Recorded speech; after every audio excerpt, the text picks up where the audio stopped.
시편 41편 1절부터 13절까지 전체 말씀 함께 보도록 하겠습니다. 제가 가진 성경으로 구약성경 832페이지입니다.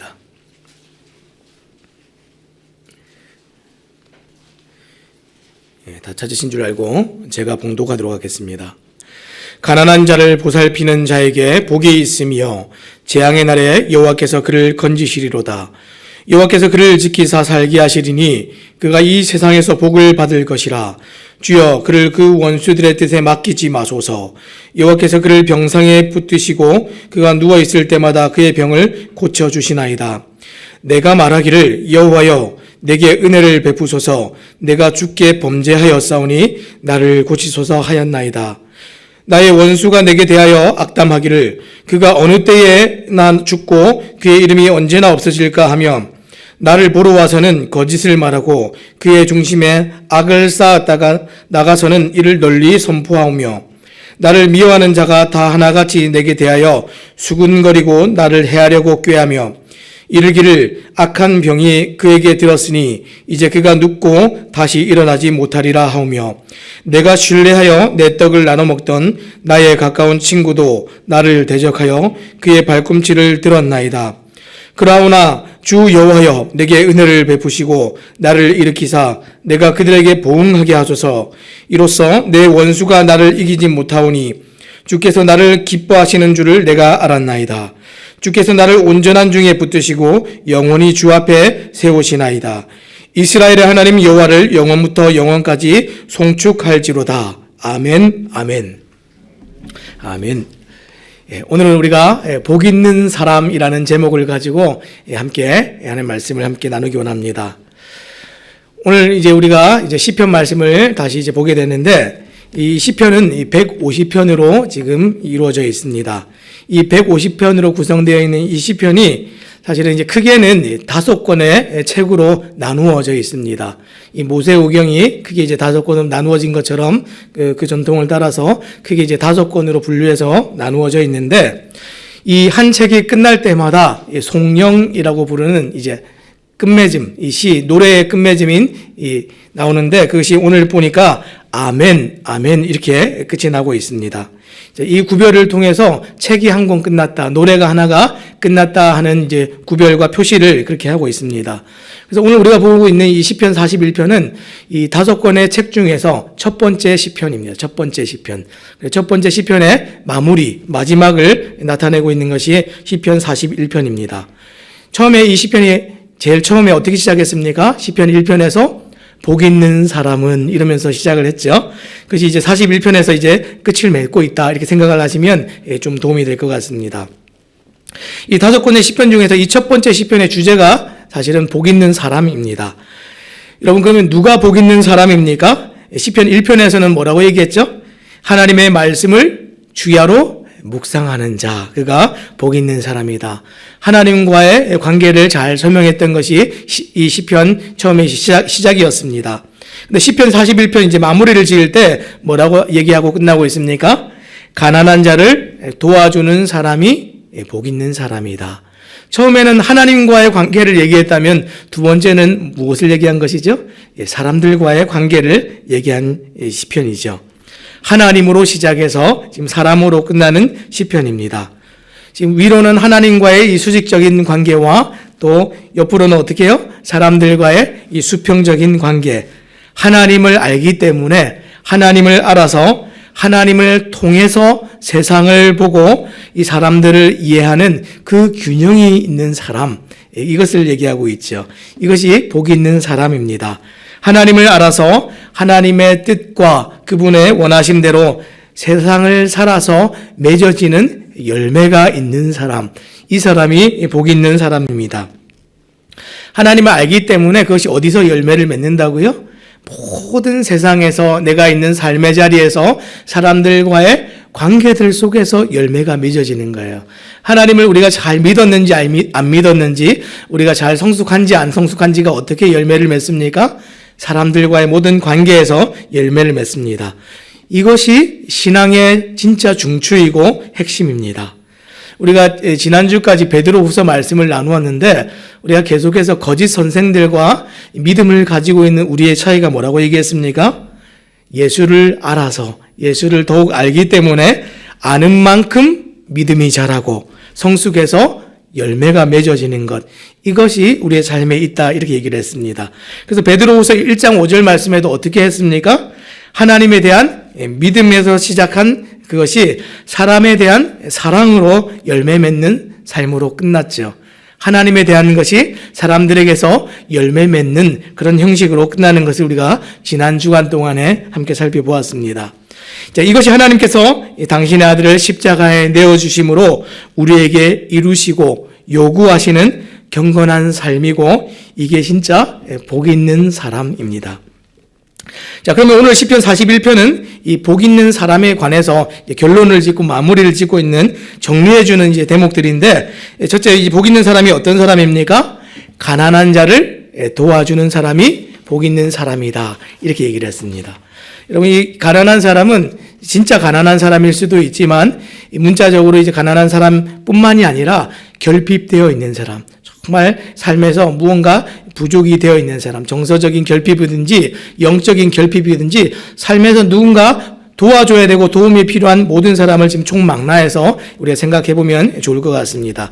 그래서 오늘 1절 상반절에 보니까 처음부터 소외되고 궁핍한 자를 돌보는 자가 지금 복 있는 사람이다라고 선포하면서 그렇게 이제 시편을 시작하고 있습니다.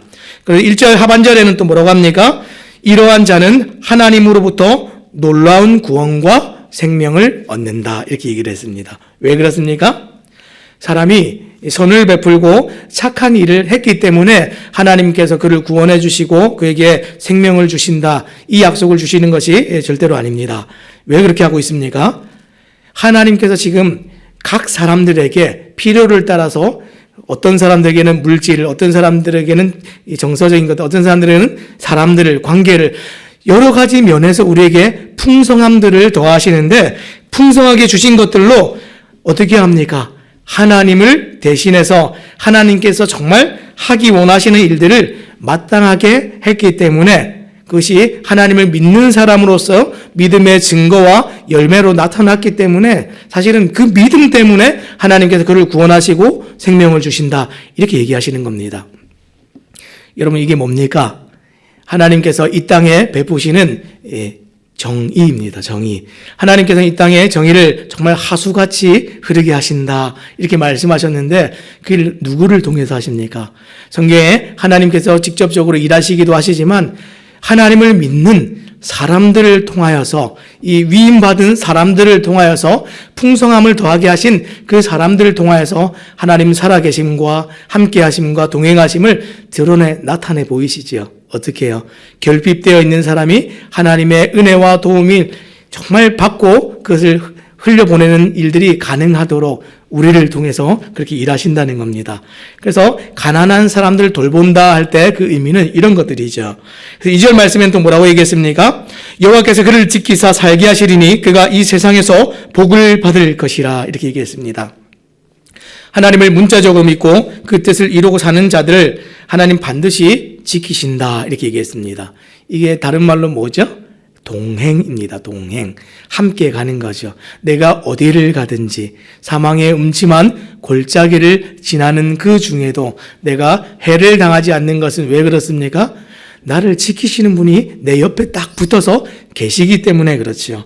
하나님이 세상에서 어디를 가든지 함께 하시는 것보다 더 큰 복이 어디 있겠습니까? 그런데도 우리는 무엇을 구하죠? 세상에서 정말 이 복이라고 말할 수조차 없는 것들을 우리는 자꾸만 복이라고 여기면서 진짜 복된 하나님과의 이 모든 동행과 관계와 하나님이 맡기신 이 귀함들을 다 놓치고 살아갈 때가 너무 많습니다. 우리는 사람들을 만날 때 지금 나와 하나님이 함께 하시는 그 증거가 나타나는 것, 그것을 볼 때에 하나님 나와 함께 하시는구나, 이것이 확인될 때에 우리가 진짜 복된 사람이구나, 이것을 알 수 있다는 겁니다. 2절 하반절 말씀에 또 뭐라고 얘기했습니까? 주여 그를 원수들의 뜻에 맡기지 마소서. 하나님과 함께 동행하며 하나님의 뜻을 이루는 자의 삶이 어떨까요? 하나님 함께 하시면 그 사람의 삶을 하나님이 경영하시고 하나님이 주관하시게 됩니다. 하나님이 없는 사람들은 그런 일이 안 일어나겠죠. 근데 하나님이 함께 동행하는 사람들은 반드시 그 삶을 하나님이 경영하십니다. 이것보다 더 큰 복이 어디 있겠습니까? 결코 원수들의 뜻에 맡길 수 없다. 맡길 수도 없고 맡겨지지도 않는 것이 하나님과 동행하는 사람들의 삶입니다. 그런데 지금 현재 이 시를 쓰고 있는 다윗이 어떻습니까? 지금 병이 들어서 궁핍한 위치에 놓여 있고 하나님과 사람들로부터 지금 도움을 지금 기대하고 있습니다. 지금 다윗이 지금 이 도움을 구하는 사람의 지금 입장이 되어 있죠. 어떤 사람들은 나는 결코 누군가의 도움을 받지 않고 평생 그렇게 살 수 있다 막 이렇게 여기면서 떵떵거리면서 독불장군처럼 그렇게 살아가는 사람들이 간혹 우리 주변에 있습니다. 근데 우리가 조금만 인생을 살아봐도 알죠. 어떤 때는 우리가 좀 힘이 있고 풍성해서 누군가를 도울 위치에 있고 큰 소리도 낼 수 있지만 또 잠깐 지나보면 어떻습니까? 우리가 누군가 도와주지 않으면 안 될 그런 위치와 상황에 갈 때도 얼마나 많이 있는지 알 수 없습니다. 지금 다윗이 그랬습니다. 지금 다윗이 정말 힘이 있을 때는 싸움도 잘 싸웠고 힘도 있었고 지혜도 있었고 심지어 그는 왕으로 살았기 때문에 누군가의 도움을 받기보다 누군가의 도움을 줄 수 있는 대단한 위치에 있었던 사람인데 그런데 지금 어떻습니까? 병상에 누워서 은혜를 구하고 있습니다. 지금 가난하고 궁핍한 자의 중심을 지니고 있는 다윗입니다. 우리가 어디 위치에 갈 수 있기 때문에 풍성하게도 되고 우리가 가난하게도 됩니다. 나는 절대로 그렇지 않아. 이런 일은 절대로 일어나지 않습니다. 그렇기 때문에 하나님이 진짜 원하시는 것이 어떤 것이죠? 어느 위치에 있든지 은혜가 풍성한 사람에게서부터 정말 결핍되어 있는 사람에게 이것이 흐르도록 하는 것이 하나님이 진짜로 정말 믿는 사람들에게 원하시는 삶이라는 것입니다. 지금 이제 다윗이 은혜를 구합니다. 지금 가난하고 궁핍한 중심을 지니고 다윗이 무엇을 고백합니까? 4절 말씀 함께 보겠습니다. 내가 말하기를 여호와여 내게 은혜를 베푸소서 내가 주께 범죄하였사오니 나를 고치소서 하였나이다. 내가 지금 은혜가 필요할 만큼 지금 아무것도 할 수 있는 게 없습니다. 이게 다윗의 고백이었습니다. 은혜가 무엇입니까? 내가 아무것도 한 것 없이 그저 받는 게 은혜 아닙니까? 내가 조금이라도 할 수 있는 능력이 있으면 사람들은 어떻게 합니까? 기를 쓰고 자존심 때문에 다른 사람 도움 안 받으려고 합니다. 그런데 도움을 받으려고 할 때는 어떤 때입니까? 그것조차도 없을 때. 그렇죠? 지금 다윗이 그렇습니다. 정말 무력해서 은혜가 없으면 내가 지금 살 수가 없습니다. 이렇게 얘기합니다. 나의 이 결핍이 지금 또 죄에서 왔습니다. 이렇게 얘기를 했습니다.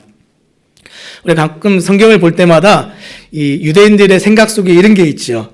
이 질병을 불러일으키는 것이 죄 때문에 일어났다. 이런 생각들이 있는데 항상 그런 것은 아닙니다. 죄 때문에 일어나는 질병도 있지만 항상 그런 것은 아닌데 아마 하나님께서 이 문화적으로 정말 이스라엘 백성들에게 가르치기 위해서 이런 것들을 두시지 않았나 싶습니다. 세상이 어그러지고 망가지고 정말 우리를 항상 찌르는 이 가시와 엉겅퀴 같은 것들이 무엇 때문에 생겨났죠? 원래는 하나님을 떠났기 때문에 생겨난 죄 때문에 생겨난 것 아닙니까? 사실 이게 결핍입니다. 하나님으로부터 충전받고 도움받고 은혜로 살아가야 될 우리가 하나님을 떠나서 생긴 죄이고 하나님을 떠나서 생긴 결핍이죠. 지금 이 병상에 누워서 은혜를 구하는 중에 아마 이 모든 것들이 함께 좀 관찰되고 묵상되지 않았나 싶습니다. 자, 이 땅에 죄가 파생한 결핍, 누구에게 돌아가야 우리가 다 회복될 수 있습니까? 하나님께 돌아가야만 채워질 수 있는 결핍입니다. 이 결핍을 채우시는 분이 하나님이시고 이 일에 지금 누구를 사용하십니까? 하나님을 신실하게 믿고 하나님께 풍성하게 은혜를 받은 사람들을 사용하신다. 성경이 그렇게 얘기하고 있습니다. 그래서 가난한 자, 곧 은혜에 결핍된 자를 돌보는 자, 그 사람이 복이 있다. 왜요? 하나님의 정말 하고 싶어하는 그 일을 이루는 사람이기 때문에 그렇습니다. 자, 두 번째는 복 있는 사람이 어떤 사람입니까? 복 있는 사람은 하나님만 바라보는 사람입니다. 사실 이 두 번째와 이제 세 번째 나오는 내용들은 이 앞에 나왔던 이 가난한 자를 돌보는 사람이 어떤 사람인가에 대한 부연 설명이 될 수 있습니다.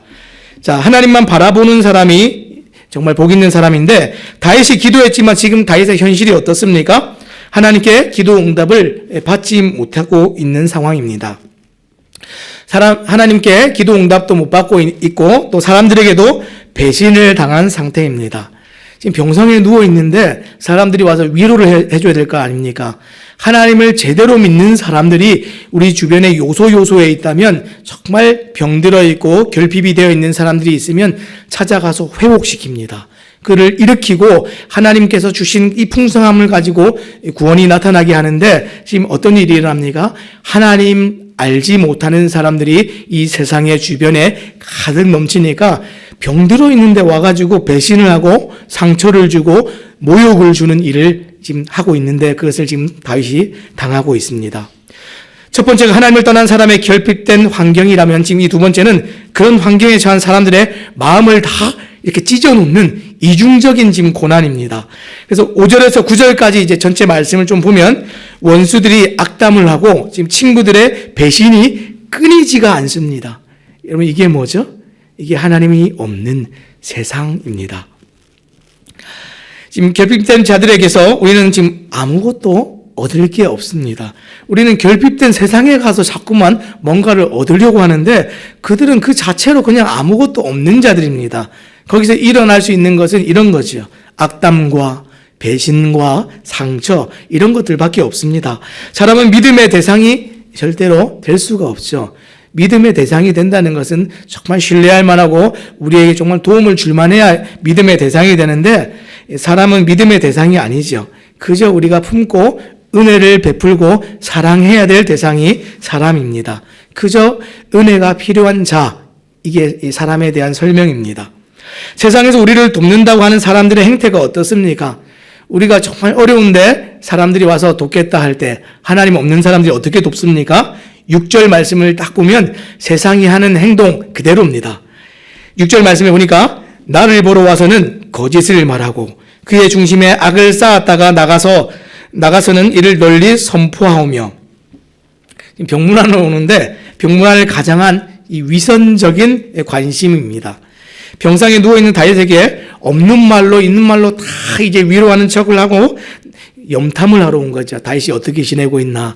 그리고는 나가서 사람들에게 이 모든 그가 가지고 있는 약점을 다 전하고 나누고 비방하는 일을 하는 것. 우리를 도와주는 것 같은데 보면 이 어그러짐이 우리가 잘 되는 것들을 보지를 못해요. 옆에 있는 사람들이 정말 형통하고 강건해지는 것을 볼 수 없는 이 어그러짐이 사람들의 마음속에 다 그렇게 있습니다. 우리가 포장을 잘해서 그렇지 지금 오늘 이 6절에 나오는 이런 모습 우리들 속에도 다 있지요. 그래서 이 겉과 속이 다른 모습들, 사람들이 이것을 이중적이다 이렇게 얘기하는데 제가 보니까 이중적인 정도가 아니에요. 우리의 모습을 실상을 좀 보면 우리의 주변에 있는 사람들을 다 보면 다중적이에요. 그렇죠? 다중적이라는 게 무슨 말입니까? 너무나 많은 우리의 얼굴과 모습이 있다는 거예요. 그래서 상황과 환경과 위치와 또 시간과 만나는 사람들에 따라서 우리는 다 달라질 수 있어요. 다른 얼굴을 하고 다른 태도를 취하고 모습을 하고 말을 하고 그러면서 우리가 유리한 위치를 선점하는 것, 내가 좋은 이미지가 되도록 그렇게 만드는 것, 그거 우리 속에 다들 그렇게 있습니다. 근데 그렇게 하면 어떻게 됩니까? 결핍되어 있고 상처받은 사람이 더 찢어지게 되는 겁니다. 하나님이 원하시는 것이 절대로 아닙니다. 하나님께서 원하시는 것은 싸매고 고치고 회복하고 하나님의 풍성하게 나에게 주신 것들을 그와 나누어서 회복하게 만드는 것, 이게 진짜 하나님이 원하시는 것들이죠. 하지만 이렇게 사는 사람들에게는 정말 하나님을 떠나서 하나님이 원하시지 않는 방식으로 사는 사람들에게는 우리가 기대할 수 있는 것이 없습니다. 또 심지어 9절에는 어떻게 얘기하고 있습니까? 내가 신뢰하여 내 떡을 나눠 먹던 나의 가까운 친구도 나를 대적하여 그의 발꿈치를 들었나이다. 그냥 그저 그런 사람들은 그냥 이해할 수 있어요. 그렇다 치는데 지금 누구도 나에게 상처를 주고 배신했다 그럽니까? 친구도. 나와 함께 떡을 먹고 동거동락하고 오랜 시간을 함께 했던 사람도, 우리는 그런 사람이면 그래도 믿을 만하다 생각하잖아요. 근데 성경이 뭐라고 가르쳐주고 있습니까? 그런 사람조차도 믿음의 대상이 되지 못한다, 이렇게 가르쳐주고 있습니다. 병들어 누워있는데 가장 신뢰했던 가장 가까운 친구도 지금 다를 바가 없다, 이렇게 얘기했습니다. 그때 다윗의 눈이 어디로 갑니까? 그때 다윗의 눈이 하나님께로 향했습니다. 10절 말씀 함께 보겠습니다. 그러나 주 여호와여 내게 은혜를 베푸시고 나를 일으키사 내가 그들에게 보응하게 하소서. 지금 이 세상이 지어지고 사람이 땅에 존재하고 그 지어졌던 처음부터 우리의 도움은 하나님 한 분밖에 안 계십니다. 그렇죠. 다윗이 그것을 이제 알았어요. 하나님께서 늘 함께 도우실 때는 잘 몰랐는데 이제 막 사람들이 배신하고 떠나고 하는 상황 속에서 세상의 도움은 하나님 한 분밖에 안 계시고 우리의 눈을 들 분은 하나님 한 분밖에 안 계시구나. 다윗이 이것을 알았습니다. 여러분, 이것을 잃어버리면 우리는 도움 구할 데가 세상에 아무것도 없습니다. 그러고 나서 뭐라고 얘기합니까? 그들에게 보응하소서 하나님, 이렇게 얘기했어요. 다윗이 개인적인 어떤 복수를 하겠다는 얘기가 절대로 아닙니다. 왜 보응하라 얘기합니까? 하나님의 정의에 따라서 살아가는 그 삶을 정말 배신하고 살아가는 자들이기 때문에 그 심판과 하나님의 공의대로 임하는 그 일들이 그들에게 일어나기를 원합니다 하는 그 일입니다. 하나님을 떠난 자에게는 이런 심판이 임하고 하나님께 눈을 들고 향하는 자들에게는 은혜가 풍성하게 임하는 줄로 믿습니다. 하나님 바라보고 하나님께만 도움을 구하는 사람, 그 사람이 진짜 복 있는 사람입니다. 세 번째 복 있는 사람은 어떤 사람입니까? 복 있는 사람은 하나님께 기쁨이 되는 사람이 복 있는 사람입니다. 사랑하는 여러분, 올 한 해 지나면서 코로나 블루 너무 우울했죠. 기쁨이 있었습니까? 이렇게 물어보면 누군가는 그래도 나는 기쁨이 있었습니다. 아마 이렇게 얘기하는 분들이 있을 겁니다. 다 우리가 어둡고 다 우울하고 맨날 그러지는 않잖아요. 인생 중에 여러분들의 기쁨은 또 무엇이었습니까? 이 가시와 엉겅퀴 같은 우리를 찌르는 고통이, 어려움이 끊이지 않는 인생이고 세상이지만 하나님께서 어떻게 하십니까? 인생의 요소요소에 기쁨을 반드시 놓아두셨습니다. 오아시스 같은 것들 반드시 두셔서 우리가 살도록 쉬도록 그렇게 만들어주시죠. 그런데 그 기쁨들 중에서 그런데 우리가 사람들만큼 고통스러운 것도 없지만 또 사람만큼 기쁜 것도 없습니다. 그렇죠. 사람만큼 기쁜 게 없어요. 우리가 특히 이제 그를 잘 볼 수 있는 게 자녀이지요. 자녀를 볼 때 어떤 때는 그 누구보다 우리를 가장 고통스럽게 하는 존재가 또 자녀입니다. 그런데 어떤 때는 그 누구보다 우리를 가장 기쁘게 하는 존재가 또 자녀이지요. 오늘 시인은 단 한순간에 이 땅에서의 모든 아픔과 눈물과 이 모든 것을 씻길 만한 그 보상을 말하는데 그것이 무엇입니까? 하나님의 눈에 우리가 기쁨이 되는 것. 이게 진짜 복이다. 이렇게 얘기를 했습니다. 하나님 나라의 유업의 상속자로서 하나님의 자녀로 살아가는 것, 이것만큼 진짜 기쁜 게 없다. 이렇게 얘기를 했습니다. 다윗이 이것을 어떻게 확신하고 있습니까? 11절 말씀해 보니까 내 원수가 나를 이기지 못하오니 주께서 나를 기뻐하시는 줄을 내가 알았나이다. 내가 내 삶을 살펴보고 돌아보니까 알았다는 거예요. 무엇이 발견됐습니까? 삶을 돌아보니까 그 중심에, 내가 진짜 힘들고 고난과 어려움을 통과하는 그 중심에 은혜가 있었다는 겁니다. 하나님이 나를 지키는 일이 있고 나와 동행함이 있고 그것이 있어서 사람인 나로서는 이해할 수도 없고 일어날 수도 없는 일이 내 삶의 그 중심에서 경험되는 일이 있음을 보면서 내가 하나님께 기쁨이 되는 사람이구나, 이것을 다윗이 발견했습니다. 원수가 나를 이기지 못함을 보고 하나님 내 인생을 관여하시는구나, 그것을 알았다는 겁니다. 하나님께 내가 그렇게 귀한 존재구나 하는 것이 발견되는 것, 그리고 이제 이것이 다윗의 평생의 노래의 제목이 되어서 이 기쁨을 노래하고 있습니다. 그래서 마지막 13절에 그 하나님을 영원부터 영원까지 송축할지로다 아멘 아멘 하며 기쁨을 토해내고 이 노래를 마치고 있습니다.